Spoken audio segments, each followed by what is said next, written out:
भेटू देत ना दोघांना. तुमच्या पोरीची लायकी तरी आहे का अधिपतीसनी भेटायची? शाने असाल तर पोरीला घेऊन परत जावा.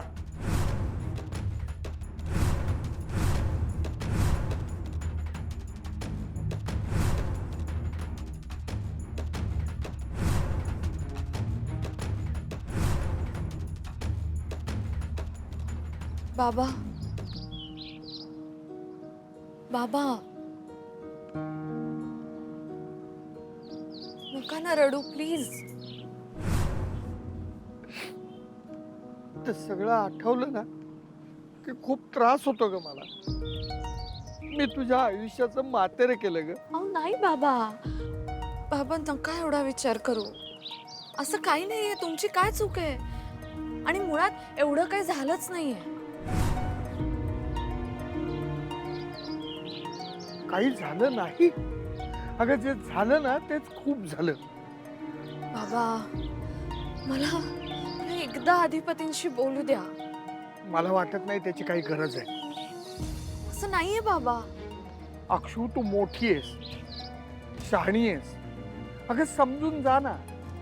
ज्या नात्यात मान मिळत नाही त्या नात्याचा हट्ट धरून काहीच उपयोग नाही ग. काहीच मिळत नाही. मी चुकलो. तुझ्या आयुष्याचा खेळ खंडोबा केला मी.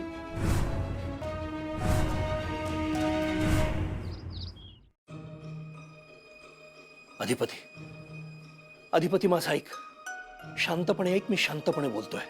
तू समजून घे. ही सगळी खेळी त्या भुवनेश्वरीची आहे. ती मुद्दाम करते सगळं. तू तिच्यावरती विश्वास ठेवू नको. आता खाली माझ्या समोर मान्य केलं तिनं की तिनं अक्षरावरती डूक धरलंय. भुवनेश्वरीचं आणि माझं होऊ घातलेलं लग्न मोडलं ना अक्षरामुळं. त्याचा राग आहे तिच्या मनात आणि म्हणून ते तुमचं लग्न मोडते. हे सगळं तिनं घडवून आणलं. आत्ता म्हणाली मला ती. पण अधिपती, या सगळ्यामध्ये अक्षराची काही चूक नाही आहे. मला लग्न करायचं नव्हतं भुवनेश्वरीशी. मी चारूशी लग्न करायला तयार झालो होतो. या भुवनेश्वरी नावाच्या बाईला माझ्या आयुष्यात बायकोचं स्थान आणि बायकोचा मान या जन्मात नाही, पुढच्या 10 जन्मात मी देणार नाही आहे. मी तुला आधी सुद्धा सांगितलंय. अधिपती मला समजून घे. तुम्ही हात लावू नका अंगाला आणि माझ्या समोर येऊ नका. माझ्या समोर येऊ नका. ठीक आहे, मी हात जोडतो तुझ्या समोर. मी हात जोडतो. फक्त त्या भुवनेश्वरीचं कारस्थान समजून घे. तू माझ्यावर एकदा विश्वास ठेव. तू ऐक ना, तू जा ना त्या भुवनेश्वरीला घराच्या बाहेर काढ आणि अक्षराला घरात घेऊन ये रे. अक्षराची गरज आहे या घराला. अधिपती, माझे शब्द लक्षात ठेव. जोपर्यंत भुवनेश्वरी या घरात राहते तोपर्यंत या घराचं काही भलं होणार नाहीये. तुम्ही सगळ्या गोष्टी आई साहेबांशी का जोडता? पण कसं जमतं तुम्हाला बरोबर? मला कळत नाही. मास्तरीनबाईंना कोणी घराबाहेर जा म्हणून सांगितलं नाही. त्यांना जायचं होतं म्हणून त्या गेल्या. अधिपती, अक्षराला या घराच्या बाहेर जायचं नव्हतं. बघा, आई साहेबांनी हाताला धरून घराबाहेर काढलं का त्यांना? का चालत्या हो म्हणून कोणी सांगितलं त्यासनी? सांगा की. त्यांना जायचं होतं, त्या गेल्या. हेच खरं आहे. त्या सगळ्याचं खापर तुम्ही आई साहेबांवर फोडू नका. आणि आई साहेबांशी तुम्ही लगीन केलं नाही म्हणजे काय फार अभिमानाची मिरवण्यासारखी गोष्ट नाही ती. जर तुम्ही त्यांच्या संग लगीन केलं असतं तर घरच्या लक्ष्मीला मान दिल्यागत झालं असतं. ते तुम्ही केलं नाही ना. आम्हाला काय शिकवत आहे बायकांशी कसं वागायचं? अरे तुला किती वेळा किती तऱ्हेनं सांगू, ती बाई माझी बायको नाहीये. पण अक्षरा तुझी बायको आहे ना. त्याचं भान त्यासनी आहे का? इशारा. भान नसायला काय झालं? तुम्ही गप बसा. मला नाही बोलायचं या विषयावर तुमच्या संग. मी हात जोडतो. तुम्ही इथनं निघून. अरे अरे मीच जातो. सोडा. अधिपती, बाबा तुम्ही आत चला. चला मला या. वचन दे, कसलं? तू पुन्हा त्या घरात जाणार नाहीस. बाबा अधिपती बोलवायला आले तर? ते येणार नाही. भ्रम आहे तुझा. ते येतील बाबा, मला माहिती. ते आले तरी त्या बाईच्या दारात तू जायचं नाहीस. ते त्यांचं दार नाहीये बाबा, ते माझं घर आहे. पण तुझ्याच घरातून तुला हाकलून दिलं ना त्यांनी. हो, कारण आता त्यांच्या हातात सूत्र आहे. अगं ती त्यांच्याच हातात होती. पण कदाचित परिस्थिती बदलेल ना. मला आशा नाहीये. पण मला खात्री आहे बाबा. हा खोटा आशावाद आहे. नाही बाबा, तुम्ही माझ्यावर विश्वास ठेवा फक्त. तुझ्यावर विश्वास आहे ग, त्यांच्यावर नाही. आणि आयुष्यात कधीही ठेवणार नाही. पण बाबा अधिपती आले तर त्यांनी तुझी नाक घासून माफी मागितली बाई. आणि त्या बाईला पहिली दूर केली बाई. तरच तुमचा संसार होईल. मी बोलते त्यांच्याशी. आता तू नाही बोलायचंस. समजा ते जर आलेच, जे मला वाटत नाही ते येतील, पण आलेच तरच तू बोल त्यांच्याशी.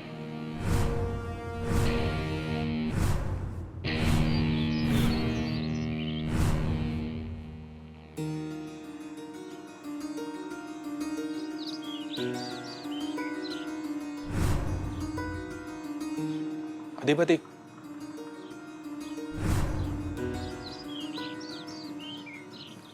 भावा अरे तुम्ही का आला? आत्ताच आलो.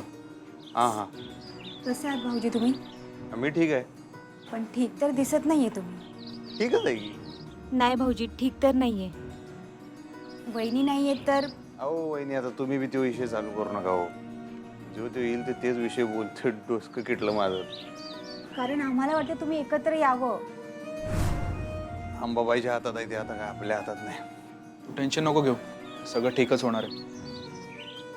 मी तर आशा सोडल्या सगळं ठीक होईल याची.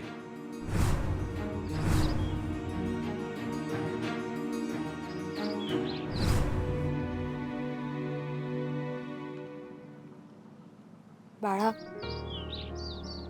फक्त एकदा माझी आणि तुझ्या बाबांची भेट होते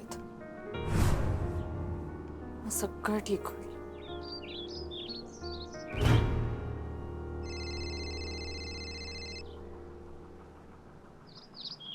हा मॅड, बोल. बाप रे, ओळखलंस तुम्हाला? Mad please. मला वाटलं विसरलीस तुम्हाला आता. मी का विसरेन तुला? का म्हणजे आपण भेटल्यापासून पुन्हा काही तुझा फोन नाही, मेसेज नाही. हो सॉरी, मी जरा कामात होते. कामात? सारखी कसली कामात असतेस ग तू? मित्रासाठी थोडाही वेळ नाही तुझ्याकडे? अरे असं नाहीये. मग कसं आहे? जाऊ दे, जातो मी परत. का? का म्हणजे मैत्रीण वेळ देत नाही म्हटल्यावर काय करू मी? तुला माहितीये, माझं मन ना असं कोमेजून गेलंय फार, आणि माझा उत्साह तर ब्लँकेट घेऊन झोपलाय. मॅड, तू खरंच मॅड आहेस. आत्ता कळलं? नाही, आधीच कळलंय मला. शाळेत पण असाच होतास. तू बदललीयस पण. काही, मी पण तशीच आहे. तशीच असतीस तर भेटली असतीस मला. आपण आपली आवडती भेळ वगैरे खाल्ली असती. नाही नाही नाही, नको भेळ नको आता. ओके ओके ओके, भेळ नको. कॉफी? नको रे, नको. का नको? बरं वाटत नाही का अजून? नाही, आता ठीक आहे मी. अरे मी एवढा US वरून आलोय आणि तू माझ्यासोबत सारी कॉफी प्यायला येणार नाहीयेस? का का का अक्ष? मी कसं सांगू आता तुला मॅड? माझं लग्न झालंय. मी कोणाची तरी बायको आहे, कोणाची तरी सून आहे. असं अचानक उठून नाही येता येणार मला. हा, पण त्याआधी तू कोणाची तरी मैत्रीण आहेस हे विसरू नकोस. लग्न बिग्न सगळं ठीक आहे, पण आपली मैत्री तर तशीच आहे ना? हो, मैत्री आहेच, पण बिन काही नाही यार. आपण कॉफीला भेटलो तर काय नवरा चिडेल का तुझा? एवढे ऑर्थोडॉक्स आहेत का तुमचे आहो? का आपली मैत्री पटणार नाही त्यांना? नाही नाही नाही, असं नाही आहे. असं अजिबात नाही आहे, ते समजून घे तू. प्लीज ना यार, प्लीज प्लीज. एक कॉफी तर म्हणतोय ना मी. कॉफी नको रे. बरं ठीक आहे, कॉफी नको, चहा पिऊ. ॲक्च्युली ना अक्ष, माझ्या आयुष्याबद्दल ना एक खूप मोठा निर्णय घ्यायचा आहे मला, आणि मैत्रीण म्हणून तुझ्या ओपिनियनची गरज आहे मला. कसला निर्णय रे? भेटल्यावर सांगतो ना. बरं ठीक आहे, भेटूया. ठीक आहे, लोकेशन पाठवतो. Okay, bye. Yes, bye bye bye.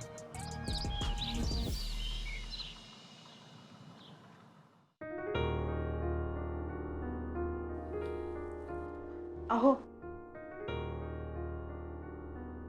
काय करायचं हो आता आपण?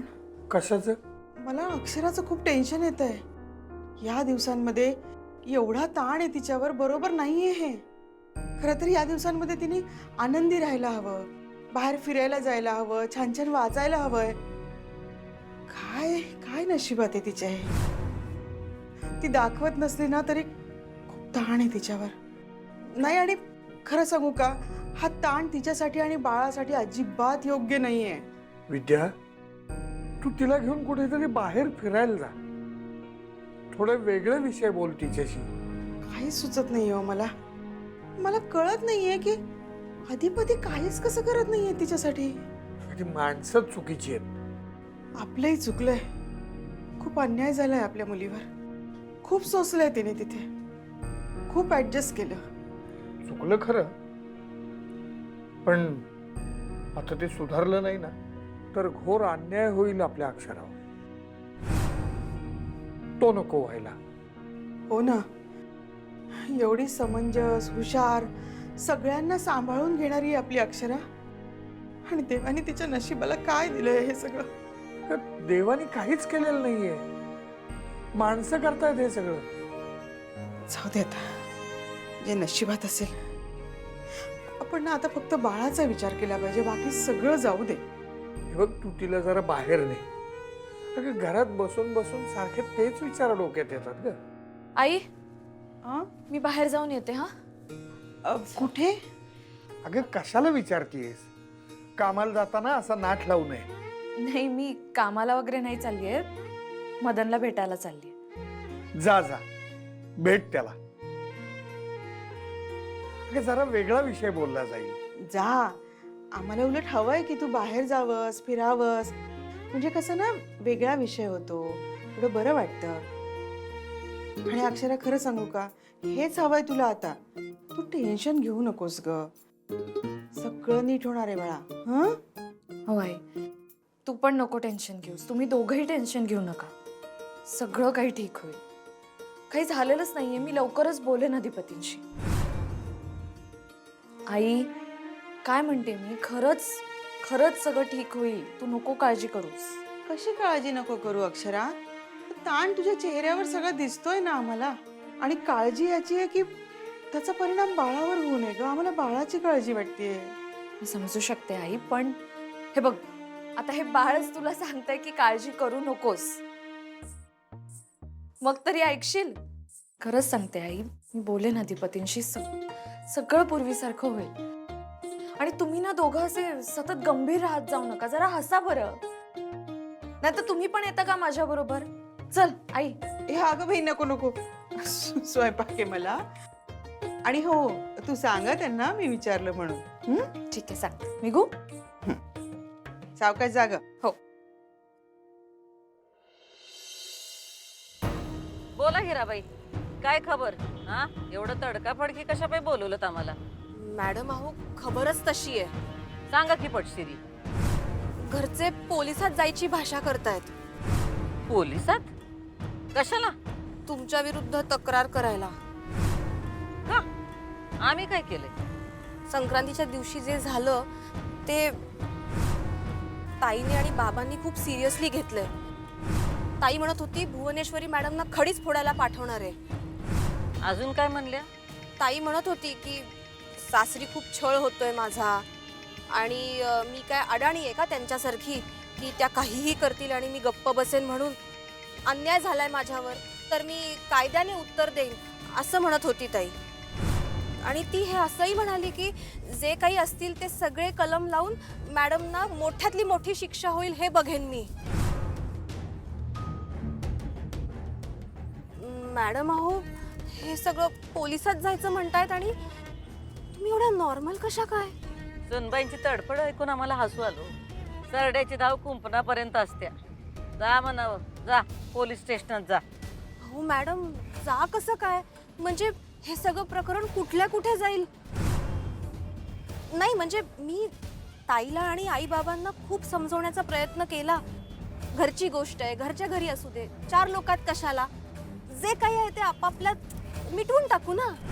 पण ताई म्हणली नाही, मी तक्रार करणारच आहे. करू द्या तक्रार. पण मॅडम, अहो असं कसं? आम्ही सांगतोय तेवढं करा. तुम्ही त्यांना जायला लावा आणि तक्रार नोंदवायला लावा. म्हणजे काय होईल? ही दोघं अजून दूर होतील. ते कसं? ते आमचं आम्ही बघू. तुम्ही फक्त तुमचं काम करा. पण मग माझा यात काय फायदा आहे ना? हे घ्या घ्या, यो तुमचा मोबदला. लागा कामाला. काम झालंच म्हणून समजा. आणि अजून सांगायचं राहून गेलं. सांगा की. बाबांनी ताईला तंबी दिलीये की सासरी परत जायचं नाही म्हणून. मग त्यांचं काय म्हणणं आहे याच्यावर?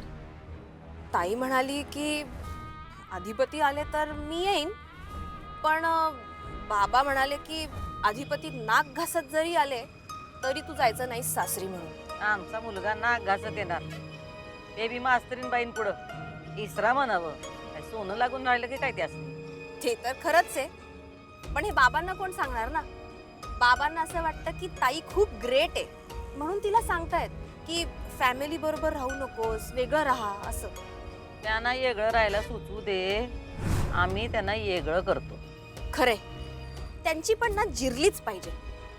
मॅडम मी तुम्हाला सांगते, लहानपणापासून आई आणि बाबा ताईच्या बरोबर बायस्टच होते. त्यांना असं वाटतं की ताईच फक्त ग्रेट आहे, ताईच त्यांचं काय नाव मोठं करणार आहे. आणि मी तर कोणीच नाहीये. माझी कधी पडलेलीच नव्हती आई बाबांना. नाही, आता ताईची ना जिरलीच पाहिजे. हे आम्हाला बी वाटतंय. तुम्ही खबरा द्या, कॅश न्या, तुमचा मोबदला तुम्हाला मिळत राहील. हो, म्हणजे मोबदल्याचं एवढं काही नाही, पण मला असं वाटतं ना की हे दोघे एकमेकांसाठी बनलेच नाहीये. ते जर दूर राहिले तरच भले. आणि बाबांनाही कळेल ना की त्यांना जेवढी वाटते ताई आदर्श आहे तसं काही नाहीये. ताई पण चुका करते, तिलाही 4 गोष्टी जमत नाहीत. पण काय आता, त्यांनाही पटलं पाहिजे हे. पटल हो पटल, आपल्याला तर पटेल आहेच, त्यांना बी पटल. त्यासाठी तुम्ही तुमच्या आई वडिलांना पोलीस स्टेशनात घेऊन जावा आणि आमच्या विरोधात तक्रार करायला लावा. पुढं काय करायचं ते बघतो आम्ही. घ्या चहा घ्या. नको. अहो घ्या की. काय झालं? कुठे काय झालंय आई? बरं वाटत नाही भाई, चेहरा का असा झालाय? आई त्या अधिपती पुढे किती डोकेफोड केली तो ऐकून घ्यायला तयार नाहीये. अक्षराचं नाव ऐकून घेत नाहीये तो. मी त्याला काही बोलायला गेलो की तुमची मुलगी मध्ये येते आणि मग काय मी शत्रू असल्यासारखेच वागतात माझ्याशी. हो, त्याची बी चिडचिड होतीये की. तुम्ही जरा समजून घ्या. आई समजून घेतोय म्हणून तर बोलतोय ना की बायकोला घेऊन ये बाबा, पण त्याला कळत नाहीये. लहान आहे का तो आई? आपली बायको आपल्या बरोबर राहायला हवी हे त्याला समजत नाहीये का? त्याला बी वाटतच की. नुसतं वाटून काय उपयोग आहे? कृती करायला हवी नाही? अहो त्याचे प्रयत्न चाललेत की. काही प्रयत्न करत नाहीये तो आई. जे भुवनेश्वरी सांगेल तिला जसं हवं तसं वागतोय तो. कुठल्या जन्माचं पाप आहे माझं म्हणून हे सगळं माझ्या वाट्याला येते मला कळत नाही आहे. माझ्या डोळ्याच्या समोर माझ्या मुलाचा संसार तुमची मुलगी मोडतीये. मी काही करू शकत नाहीये.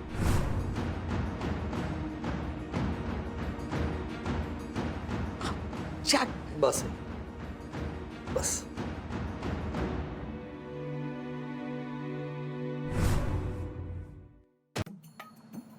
अक्ष लवकर ये लवकर ये. नाही नाही लवकर नाही, सावकाश आहे. Madan take your time, relax. नमस्कार.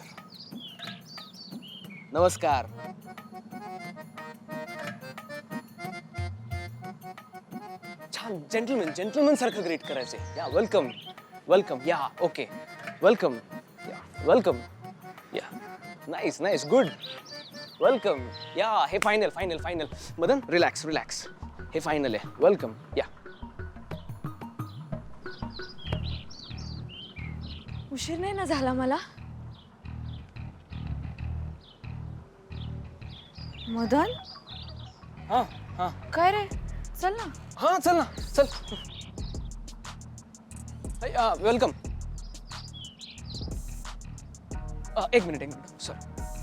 अरे Oh, I'm so sorry. Yeah, please. Yeah.